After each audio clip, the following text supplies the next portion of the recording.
transport emissions at the moment make up about 18% of our overall emissions, and they've been rising. So we really don't have those policies in place in Australia to curb our transport emissions. So emissions are going the wrong way in the transport Very sector. much the wrong way, yes. What our research found was that if we had introduced these standards back in 2016, then we would have saved around 9 million tonnes of CO2. And so that's roughly equivalent to a year's worth of domestic flights. One for Mum, one for Dad, and one for the country. And there has never been a more exciting time to be an Australian. Budgets are about choices, Fran, and you show what you value through the choices you make. Dead, buried, cremated. This is coal. Don't be afraid. Don't be scared. Won't hurt. Australia's basically done for. We'll just end up being a third-rate economy. You know, a banana republic. How good is Australia? Just follow the money. G'day, and welcome to Follow the Money, the Australia Institute's podcast that explains big economic issues in plain English. I'm Ebony Bennett, Deputy Director at the Australia Institute, and today we're going to be talking about one of the major sources of pain when it comes to the cost of living crisis that Australians are experiencing at the moment. And it's the fuel that you fill your car with every week. In July, the ABC reported that petrol prices had almost doubled in the last 2 years. The average price of a litre of unleaded fuel in Australia at one point was up over $2. And in Canberra this week, prices are ranging from about $1.60 a litre to $1.90 a litre, depending on where you're filling up. So all this petrol that we're putting in our cars every week is really causing a lot of households a lot of stress. And it turns out most other countries in the world have mandatory fuel efficiency standards when it comes to the global car fleet. And that's to make sure that cars are more efficient and use less fuel, saving consumers money every time they fill up the car. But not in Australia. So you're sick of insane petrol prices, huh? Fuel prices across our capital cities have hit record highs, but experts warn the worst is yet to come. New research has found introducing fuel efficiency standards would save not only transport emissions, but also costs for motorists. Labor's climate bill, of course, has passed through the lower house. One approach the government's yet to explore involves vehicle emission standards. Australia is now the country with the lowest uptake of electric vehicles in the OECD, and we're the only country without fuel efficiency standards. New research by the Australia Institute suggests imposing emission standards could help ease pain at the bowser as well as contribute to climate targets. Emission standards for new cars, that is on the table. I do recognise that 85% of cars sold around the world deal in a regime of emission standards, but obviously we want to ensure choice for Australians, and we are currently, frankly, a bit of a dumping ground for manufacturers who don't have to comply with various standards. But that's what we've done so far, and there's an ongoing. So ahead of a National Electric Vehicle Summit in Canberra on Friday, we wanted to dive into fuel efficiency standards and how they can help Australian consumers save money as well as helping to reduce transport emissions. To unpack all this, I'm delighted to introduce Audrey Quick, a researcher at the Australia Institute, working across the Climate and Energy Program and the Nordic Policy Centre. G'day, Audrey. Hi, Ebony. Thanks for having me. Thank you for coming on. So let's start with the basics. What are fuel efficiency standards, Audrey? Well, good place to start. Basically, fuel efficiency standards would regulate the efficiency of new vehicles sold across a fleet. So really important to stress that it is a fleet average. So if you're a vehicle manufacturer and you're looking to bring your vehicles to a new market, if they have those standards in place, you basically have to meet that across all of the vehicle models that you sell. So you're really looking at that average, which means there's quite a bit of flexibility in terms of how you meet it. So you might make all of your vehicles a little bit more efficient, or you might introduce an electric vehicle model into the models that you're selling, and then that's going to bring your overall average down quite a lot. And then you're meeting that standard. The standard's usually expressed in terms of CO2 that you're emitting per kilometre that you drive. So this is really about the cars that we're driving. Absolutely, yes, yeah. And what does Australia's car fleet look like? because we don't have these standards in place, Australia's car fleet is far less efficient than comparable countries, which means that it's a much heavier emitting fleet as well. So if you look at comparable countries around Europe, America, Japan, their average in terms of the CO2 that's coming out of those vehicles per kilometre is quite a bit higher than the Australian passenger vehicle fleet at the moment, and that's simply because we don't have these standards in place. And so coming to those standards, obviously so many other countries have adopted them. Does Australia have any? What are we talking about here? How big is the problem? Yeah, so you're right. They're really common. About 80% of the international vehicle fleet already has them in place. Australia doesn't have mandatory ones, and that's not for lack of trying. One thing that we do look at in the report that we released last week is just the number of attempts in Australia to introduce these standards. So they've been recommended time and time again through Senate inquiries, through House inquiries, through private members' bills. We've had previous Labor governments try to introduce them, and this has been going on for decades. But in terms of whether we do or don't have them, we certainly don't have mandatory ones, but we do have voluntary ones. So these... And how effective have they been, Audrey? I feel like maybe you know the answer to that question, Ebony. Not that effective. In fact, they're just not being met, and that's because they're not mandatory. So there's no penalty in place if you don't meet them, which means that a vehicle manufacturer really does not have a very big incentive to meet those standards. So these are administered by the Federal Chamber of Automotive Industry, so very much an industry-led voluntary standard. But there are issues with that voluntary standard beyond just the fact that it's not mandatory. Mm-hmm. They're also set really low. So what they're aiming for there is about 100 grams of CO2 per kilometre for the passenger fleet by 2030. And if you compare that to Europe, they were already meeting that now, a decade earlier. Yeah. So really weak standards that they're setting. There are also quite a few loopholes that are in there. So they're quite opaque in the way that they measure the emissions from the vehicles. You can get credits and super credits for off-cycle technology and these super credits for hybrid technology. What's off-cycle technology?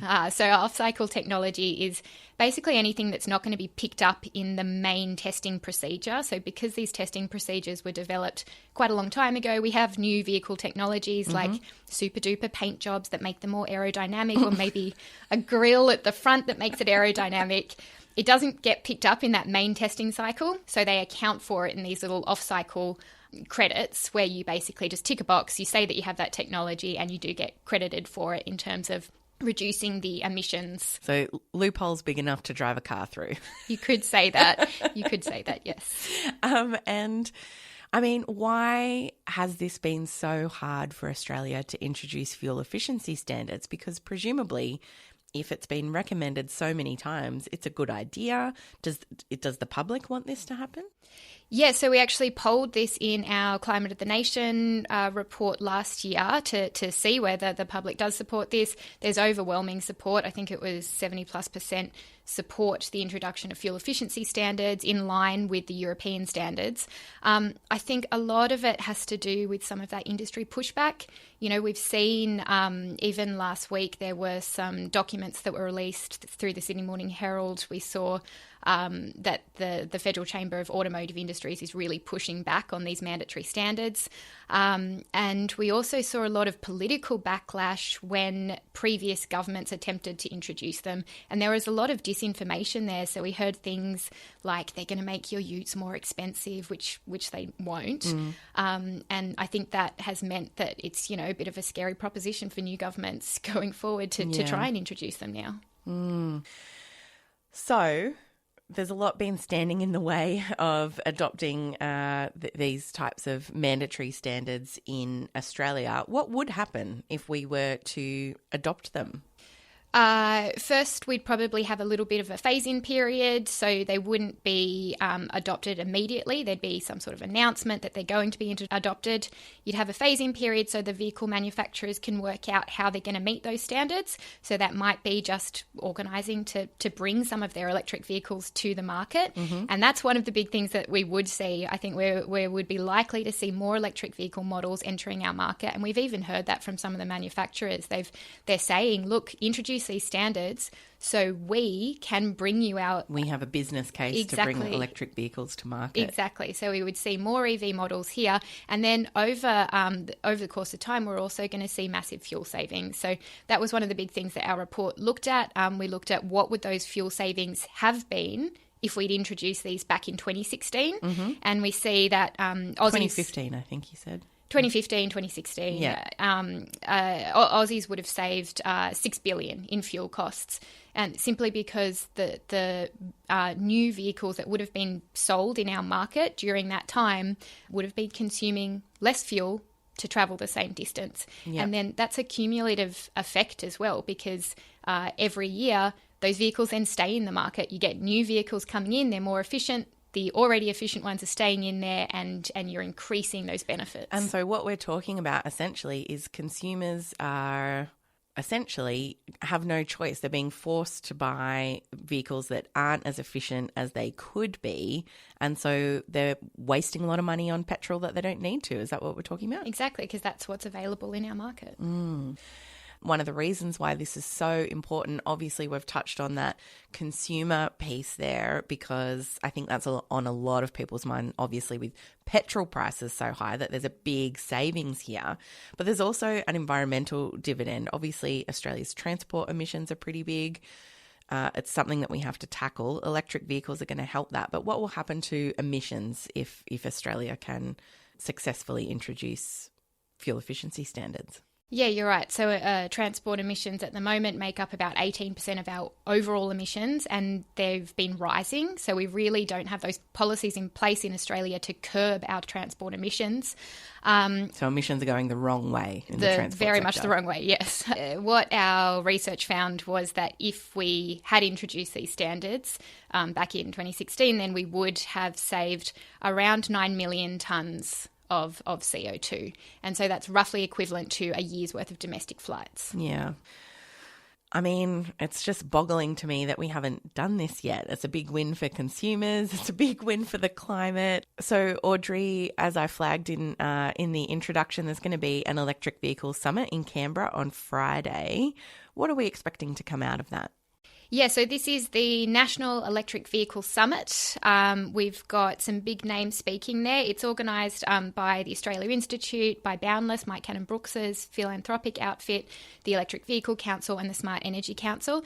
And Climate and Energy Minister Chris Bowen will be speaking there. So this really is a big opportunity for Minister Bowen to make an announcement on fuel efficiency standards. I think there's a little bit of expectation growing that this is his opportunity. So I think all eyes are going to be on Minister Bowen at that summit on Friday to see what he does say.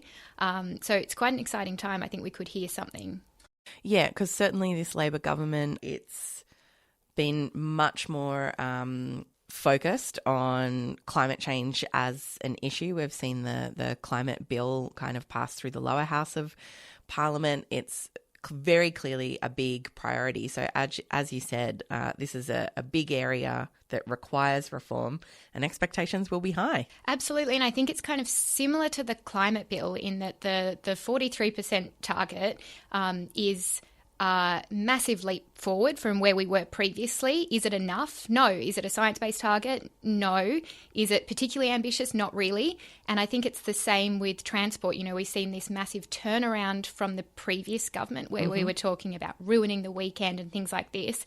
So it's absolutely a step in the right direction, but what the Labor government has put forward in terms of transport policy, it's not enough in and of itself. So introducing fuel efficiency standards on top of things like the EV discount bill would be just a fantastic next step. And obviously very helpful to get to that 43% target and beyond. Yeah, and you know, on top of that, it would be great to be seeing some sectoral targets as well. If we had a target for the transport sector, you know, that would be a massive help as well. I think that's all we've got time for. Thanks, Audrey. Thanks, Ebony. This episode was recorded live on Wednesday, the 17th of August, and things may have changed since recording. You can visit australiainstitute.org.au for all our latest research, including Audrey's Fuel Efficiency Standards report, and we're on Twitter at the Oz Institute with an AUS. My Twitter handle is Ebony_Bennett with a double N double T. Audrey Quick is at Audrey Quick, that's Quick with an E. And our producer is Jennifer Macy. You can find her at Jennifer Macy. Our theme music is by Jonathan McFeet from Pulse and Thrum, with additional music from Blue Dot Sessions. Stay safe out there, and thanks for listening.